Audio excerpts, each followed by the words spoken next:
ברשות מוריי ורבותיי, ברשות le Rav de la Kehila, ברשות le président de la Kehila Nahal Shalom, le comité, Moshe mon fils,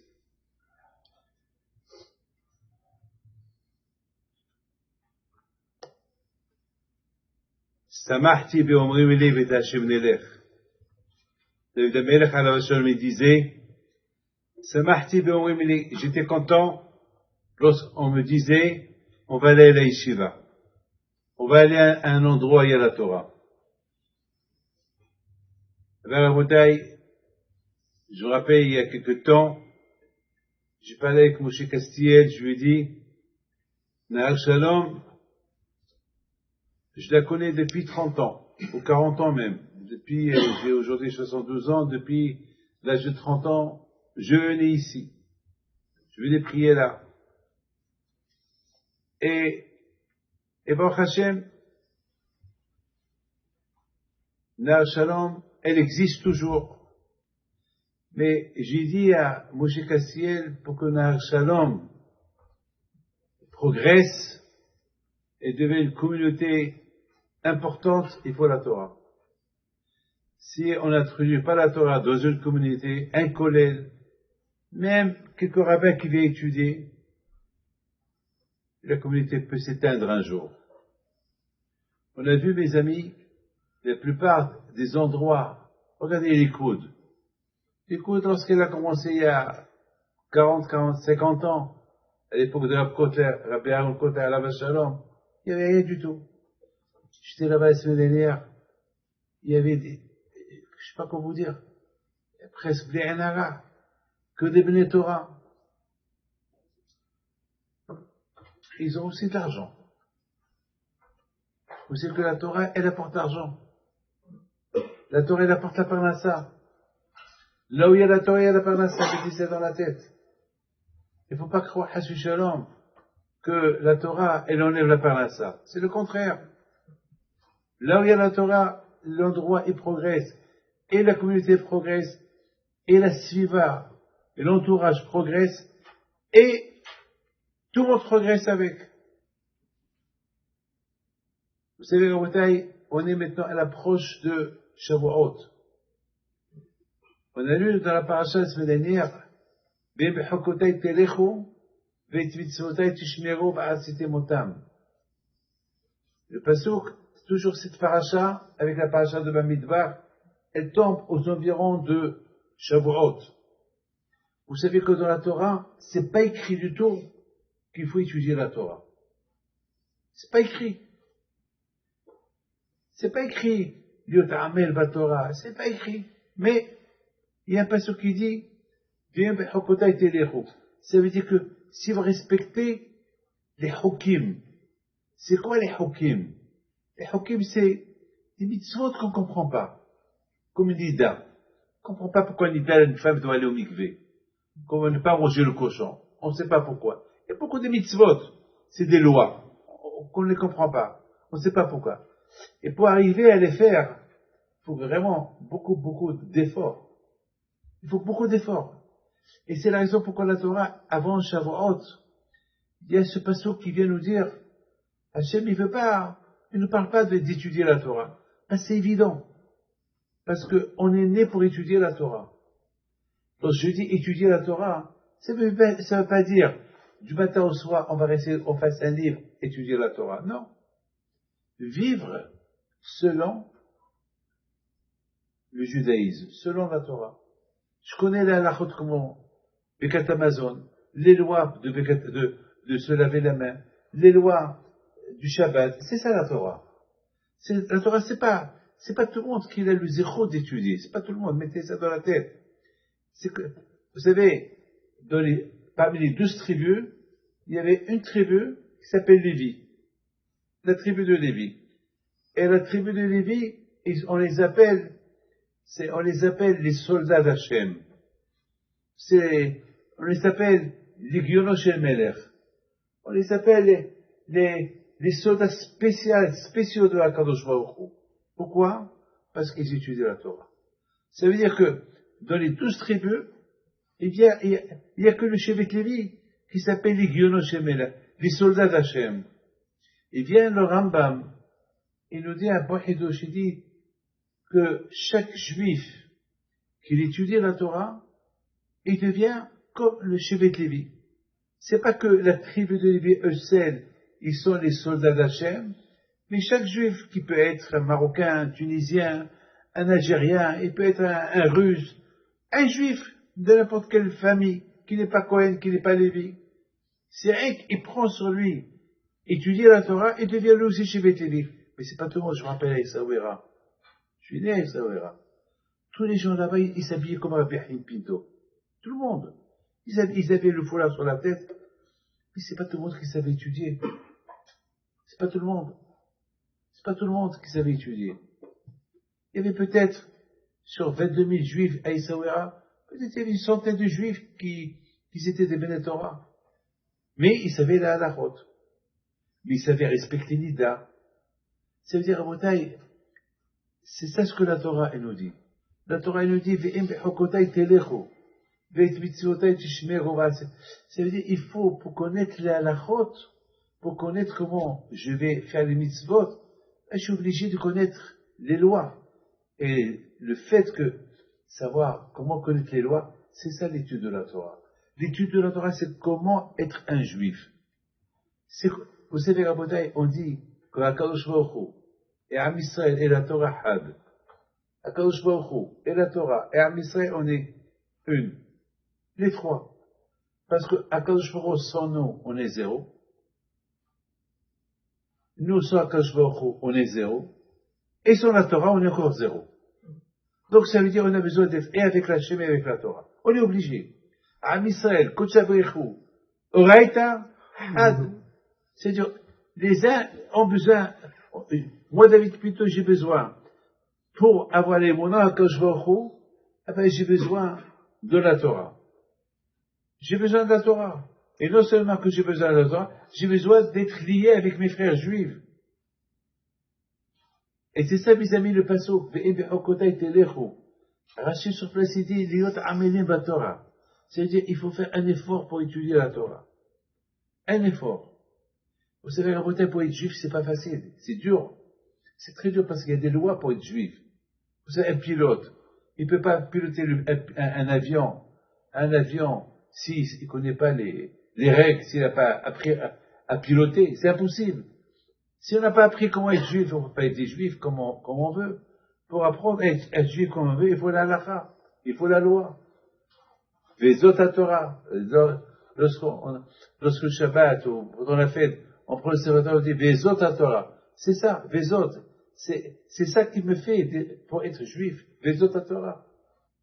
Donc, en beauté, c'est la raison pourquoi la Torah, elle a pas, elle spécifie pas il faut étudier, c'est évident. Parce que pour être juif, comme un bébé, c'est pas logique que je dis à sa mère, donne-lui du lait. C'est évident. Si tu ne donnes pas du lait, il va mourir. Sans le lait, il va mourir. Nous aussi, sans la Torah, on n'est pas juif, on n'est rien du tout. Et la Torah, ça veut dire les lois. Et c'est ça la bataille. Baruch Hashem, ici à Nahar Shalom aujourd'hui, il y a un kollel. Et Baruch Hashem, j'ai vu des photos, j'ai vu des films. Moshe, toujours, on est en contact. Baruch Hashem, je l'ai encouragé pour ouvrir le collège. J'ai dit, il faut, pour progresser, pour que la communauté progresse. C'est important. C'est très important. Et voilà, Baruch Hashem, le fait déjà qu'on vient étudier un peu les halachot, les lois, comment être juif, ça nous change. La Torah, elle change la personne. Il y a beaucoup de gens qui se trompent. Ils croient que la Torah, c'est étudier du matin au soir. Non, ça c'est pas donné à tout le monde. C'est pas tout le monde qui est Sachar. C'est pas tout le monde qui est Shevet Lévi. Non.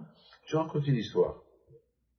Il y avait une fois, Rav Chaim Volozhin, l'élève de Gaon et Vilna, c'est lui, parmi les premiers qui ont eu la yeshiva, c'était lui.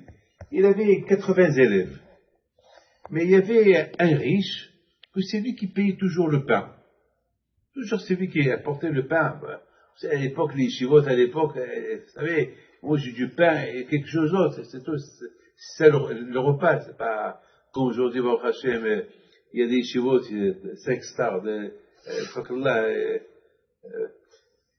nous à la yeshiva où j'étais jeune, il n'y avait que la pomme de terre, il n'y avait rien du tout. Bébête, on mangeait la vie une fois par semaine. Aujourd'hui, il y a un ara, chez Schnitzel, chez Coca-Cola, Pepsi-Cola, et le vin, un ara, bébête, je vous dis. J'ai une yeshiva à Ashdod, et ils ont presque 10, 15, 20 sortes de salade de Shabbat. Nous, à l'époque, à l'Yeshiva, j'étais petit. On ne savait même pas c'était quoi la salade. Alors, Abu Dhabi, après, il voit un jour que un juif qui payait toujours le pain, il le voyait venir tout le temps à la yeshiva étudier. Il rentre au Beth Amikdash étudier. Alors, une semaine, 2 semaines, et voilà, le Mashgiach, celui qui s'occupe du côté matériel, il vient chez le Rav, il dit, Rabbi, vous savez, il y a un problème. Le monsieur qui nous donnait le pain chaque jour, soudainement, ça fait 2 semaines, il n'achète plus le pain à la yeshiva, il nous donne plus l'argent comme avant, et là, pourquoi? Je sais pas, il est à la yeshiva, il étudie. Alors il appelle, après, je l'appelle. Qu'est-ce que tu fais ici? Il dit, qu'est-ce que je fais ici? Une fois, depuis que vous avez parlé de la nécessité de l'étude de la Torah, j'ai pris la décision de venir étudier, j'ai fermé mon magasin, et voilà, je suis bien là où j'en suis. Et vous, je lui ai dit, il a dit le mot que je lui ai dit, toi, tu viens étudier? Toi, tu viens étudier? Alors ça veut dire, parce que toi, tu vas étudier, 80 personnes vont sortir dehors. Va, Hamar, va travailler et nous on étudie pour toi. C'est pas parce que tu as entendu que l'étude de la Torah, ça va t'apporter. Non. Va étudier, va travailler. Et le soir, tu viens étudier. Ça veut dire quoi, la bataille? On a besoin des deux. On a besoin de vous, que vous travaillez, et vous avez besoin de ceux qui travaillent, et sachez que votre parnassa et votre bien-être et votre succès, il viendra grâce à ceux qui sont quelque part assis étudier la Torah. Et c'est ça la bataille. Parce que chacun de nous, il doit savoir que ceux bébés qui étudient la Torah, ceux-là, puisqu'on est Shavuot, mes amis, c'est de quoi vous voulez que je vous parle? De Shavuot. C'est quoi Shavuot? Shavuot, c'est Matan Torah. C'est Matan Torah. Matan, c'est Matana. Matana, c'est un cadeau que le bon Dieu nous a donné. Et on l'appelle aussi Kabbalat Torah. On reçoit la Torah. On l'appelle Matan Torah et Kabbalah. La bouteille, Hachem, il donne le cadeau, qui s'appelle Matan Torah. Vous savez pourquoi on l'appelle Matan Torah? Vous savez pourquoi? Vous savez pourquoi on appelle la Torah cadeau? Vous savez, un cadeau, c'est une voiture. On offre une maison à quelqu'un. On offre un beau chèque à quelqu'un. Ça s'appelle un cadeau. Une belle montre à quelqu'un. Mais comment vous pouvez appeler la Torah Matana? La Torah, c'est dur de dire que c'est un cadeau. Parce que la Torah, ne pas fumer Shabbat, c'est un cadeau. Ne pas toucher une famille, c'est un cadeau. Ne manger kasher, c'est un cadeau. Ne pas manger ça, c'est un cadeau. Il n'y a que ne fais pas. Et tout ça, vous appelez tout ça, c'est un cadeau. C'est quand même, c'est pas, où est le cadeau? Où est le cadeau? Haram, elle dit haram. Alors quoi, on bouge pas. Elle m'a dit, Rabbi David, je dis, qu'est-ce que tu fais? Elle m'a dit, je fais rien. Je dis, pourquoi? Mais tout de suite, je peux rien faire. Je dis, pourquoi? Elle m'a dit, ça c'est péché. Alors, je préfère rester assis, ne rien faire. Alors, mes amis, alors c'est quoi le cadeau? Ah ben, vous savez, c'est quoi le cadeau? Écoutez bien, et après je vous laisse. Imaginez-vous, Rabotaï, vous apportez une boîte, un cadeau à votre femme. Mais elle ne sait pas ce qu'il y a dans la boîte. C'est son anniversaire. Et elle sait que ça fait longtemps, le mari lui a pas apporté un cadeau. Et là, voilà, il lui amène un cadeau. Il lui dit, voilà, ma femme adorée, j'ai un cadeau pour toi. Elle voit une boîte. Maintenant, déjà le fait qu'elle voit la boîte, déjà elle est heureuse. Mais elle n'a rien vu encore. Il se peut que c'est vide. Il se peut qu'il n'y ait rien du tout. Et en général, il y a quelque chose. Mais quoi? Quoi? Est-ce qu'un cadeau, selon combien son mari l'aime, ou bien c'est un cadeau n'importe quoi? C'est quoi? C'est le suspense, on ne sait pas. Et lorsqu'elle va ouvrir le cadeau, elle va voir un beau diamant, elle va voir une belle bague. Il faut voir le sourire, la joie. Elle va être heureuse et contente. Elle va dire merci, merci. Là, dans sa tête, vraiment, là, je vois que tu m'aimes. Elle est tellement heureuse, elle est prête à faire n'importe quoi pour son mari. Mais ça va durer 2 jours, 3 jours. Pendant le premier jour et le deuxième jour, chaque fois elle voit la bague. Elle regarde son mari, un sourire. Encore elle regarde la bague. Et elle marche comme ça. Ça marche, voilà, regardez. Voilà, elle marche avec la bague. Il n'y a personne à la maison. Hein, c'est le qui le plus proche de ses yeux. Hein, que voilà, la bague le plus proche de ses yeux. Voilà, elle est heureuse, elle est contente. Mais ça va durer combien de temps? Combien de temps?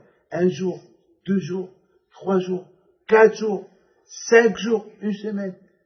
Après 1 mois, elle veut déjà un autre. Elle veut déjà un autre cadeau. Après 1 mois, ça ne dit plus rien. C'est fini.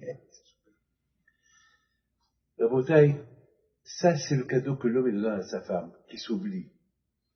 Le cadeau que Hachem nous a donné, c'est la Torah, que lorsqu'on se donne la peine pour vraiment l'étudier, après Bémet, et j'ai l'expérience des milliards de personnes, je dis des millions, des milliers, ce que vous voulez, qu'au départ, pour eux, la Torah était dure, mais une fois qu'ils sont dedans, ils ne peuvent plus se séparer d'elle.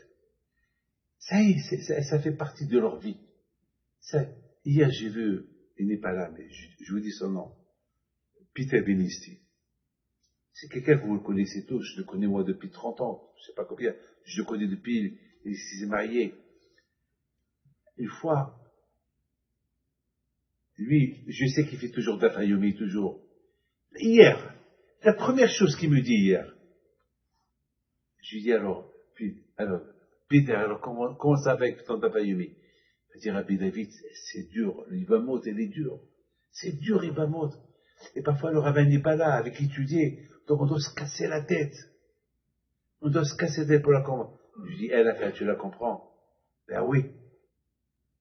Et tu es content? Et comment? Il faut voir comment il a dit. Et comment? Il faut voir comment il a dit. Et comment? Une fois, il a voyagé une fois, il arrive à l'aéroport, il rentre pour prendre l'avion pour aller à Paris, il se rappelle qu'il n'a pas apporté avec lui la Gemara. Comment il va faire? Il m'a raconté cette histoire. Il m'a dit, comment je vais faire? Comment je vais faire? Dans l'avion?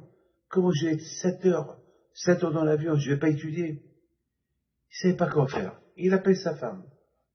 Il dit à sa femme, je suis malheureux, je t'en prie, on prend le risque, apporte-moi la Gemara. Mais il lui dit, mais je suis à Côte-Salut, que toi tu es à l'aéroport, comment viens, je vais tout faire pour... Il a fait, mamache, des efforts, mais la chama, il y a eu un retard. Attends, mais l'avion, il n'a pas eu de retard comme ça. C'est parce qu'Akash Baruch Hu, il a vu. C'est comme ça que je comprends la chose. Akash Baruch Hu, il a vu ce juif-là, qui a de la peine, qui veut étudier. Akash Baruch Hu, il a de la peine. Qu'est-ce qu'il fait Akash Baruch Hu? Il fait que l'avion, il retarde. Il fait que, mais monsieur Sémini. Il fait que Air France, il retarde. Il fait que l'avion, il prend. Pour qui? 300 personnes qui l'attendent qui? Ils attendent une Gemara. Qu'elle arrive à l'aéroport. Et une fois que sa femme vient, et lui, ils ont donné la permission pour sortir, prendre la Gemara, dès qu'il arrive, il voit déjà les gens qui rentrent dans l'avion. Comment vous comprenez ça? Comment vous comprenez ça, Rabotai?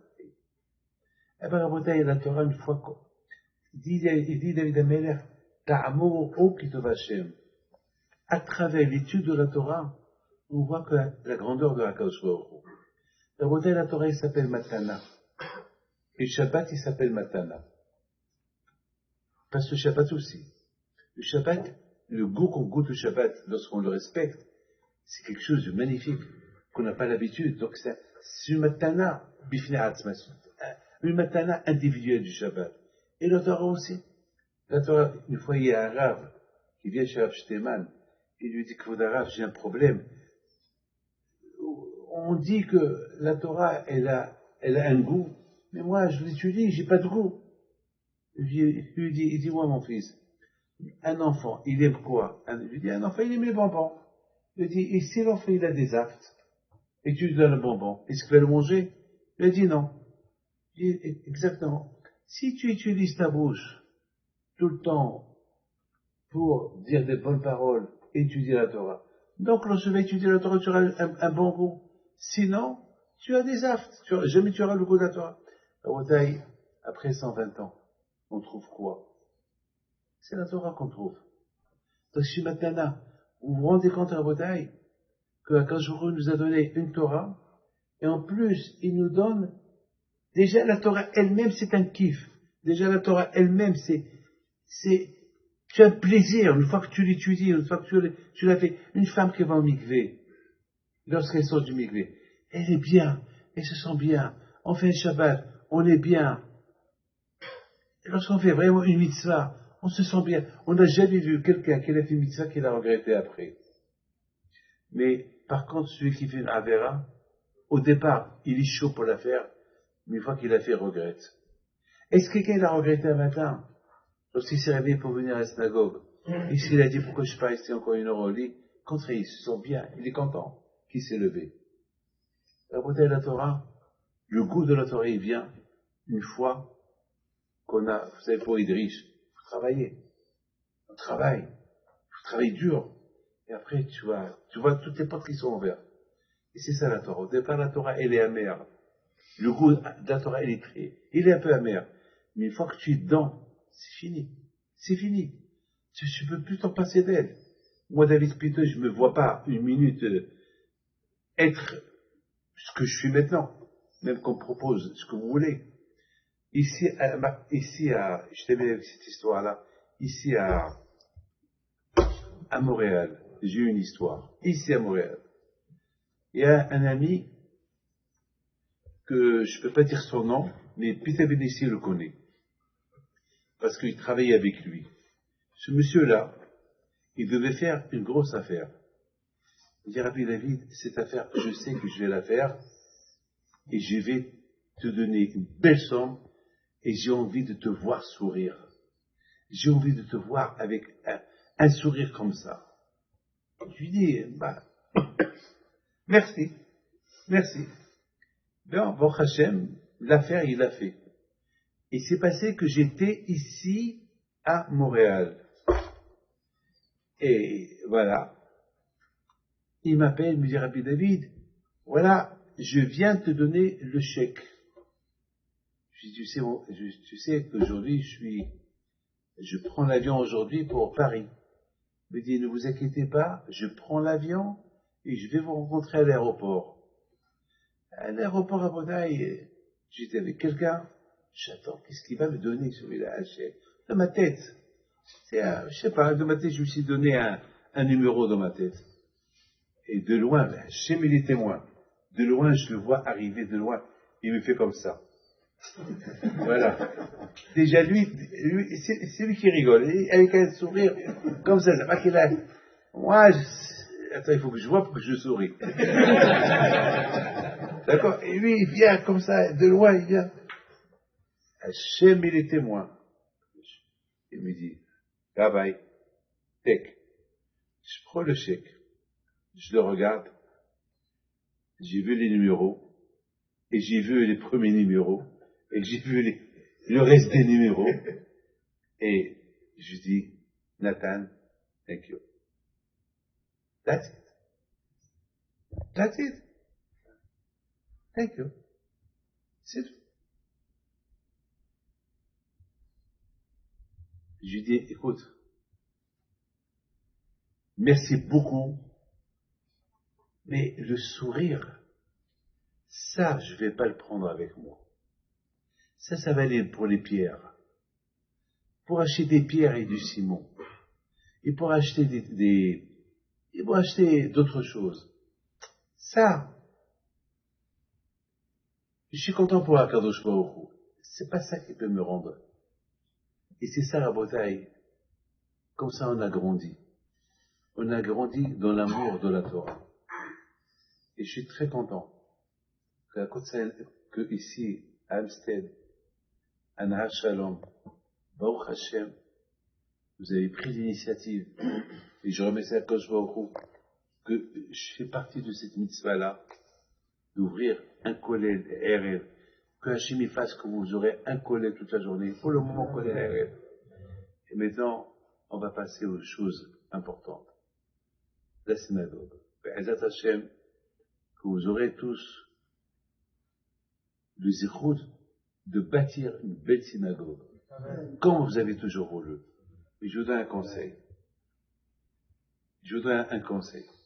Construire une synagogue, il faut faire beaucoup attention au respect de la synagogue. Il faut que la synagogue, elle reçoive tout le monde. Les pauvres, les riches, tout le monde. Il ne faut pas que quelqu'un qui n'a pas les moyens se sente gêné. Il faut lui donner. Il faut lui ouvrir la porte. Parce que la Bretagne, tous les endroits, Am Israël, Had. Am Israël, il y a beaucoup des endroits que c'est pas tout le monde qui peut se permettre d'acheter une Aliyah. La Bretagne, je l'achèterai pour un autre. Et c'est comme ça la Bretagne qu'il faut construire le Makom. Le Makom, il faut le construire dans un sens que on est tous Kahal, on est tous une communauté, et vous avez besoin de tout le monde. Chacun, il a besoin de l'autre. On a besoin de tout le monde pour bien la construire. Et bien sûr, Baruch Hashem, là-bas au lieu de Baruch Hashem, vous envoyez des abrichim qui viennent ici chaque soir étudier et aider la communauté. La rabotaille, c'est la plus belle chose des choses.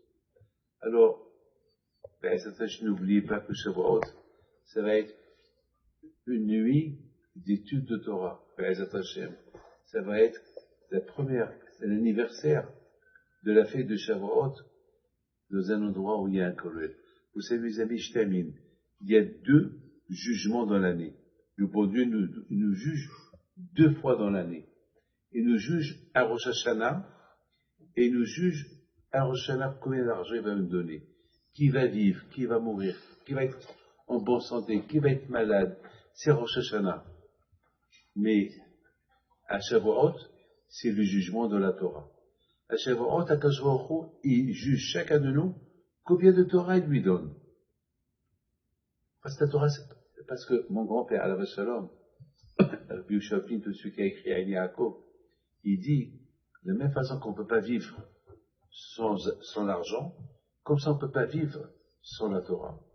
Et Rabbi Yehoshua il dit que la Torah, on l'appelle Kesef. La Torah, on l'appelle argent. Parce que c'est avec l'argent qu'on a les portes qui s'ouvrent. Il dit Rabbi Yehoshua Shalom, avec la Torah, toutes les portes s'ouvrent. Sans la Torah, on n'est rien du tout. Comme que sans l'argent, on n'est rien du tout. Donc à Bretagne, il y a un jugement. Comme qu'à Rosh Hashanah, on juge la personne combien de business il va faire, combien de Torah, combien d'argent il va avoir. Alors à Shavuot, on nous juge combien de Torah on va nous donner. Mais si Hachem maintenant, il voit que ici à Amstead, il voit à Nahar Shalom, oui, ils veulent la Torah. Donc vous allez recevoir une Torah selon l'effort que vous faites. Selon ce qu'on investit, on a. Donc maintenant, Baruch Hashem, vous tombez très bien avec Shavuot, que vous allez être jugé, non seulement un jugement, et vous avez la Torah, c'est la vie. Et Mashiach, il viendra grâce à la Torah.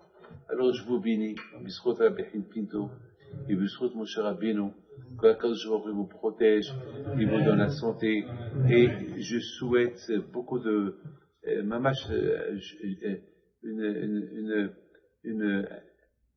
un remerciement et une bracha spéciale à Rav Benatar que je connais depuis longtemps, depuis lui et tout le comité, l'ancien comité qui étaient là. Pour Hachem, vous avez maintenu le Makom. Grâce à Dieu. C'est Bémet, hein. Vous l'avez avec beaucoup de problèmes, vous l'avez maintenu, et maintenant, Hachem, il faut le développer. Maintenant, vous savez, ce qu'on appelle, il y a développer la synagogue. Et comment on va le développer? Avec la Torah, avec du Hesed, avec le bonheur. Et on souhaite une bonne santé à tous ceux qui sont malades. Si ça ne vous dérange pas, vous